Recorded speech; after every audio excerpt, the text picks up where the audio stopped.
Hey guys, in this video, I'll show you how to unpublish or delete a project on Behance. First, log into your account. Once inside, on the top right, click on your profile. Here, on the project section, you will be able to access all of your existing projects.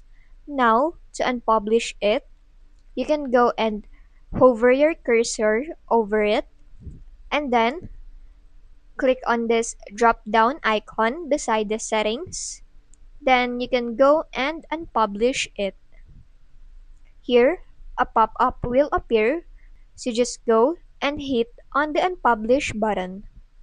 Now, to delete one, you can go to drafts and you will see your existing project.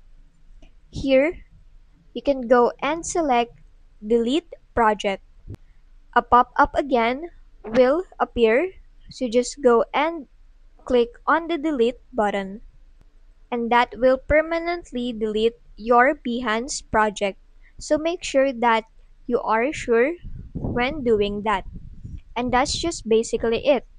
If this video helped you, don't forget to like, subscribe, and hit the bell icon for more tutorials.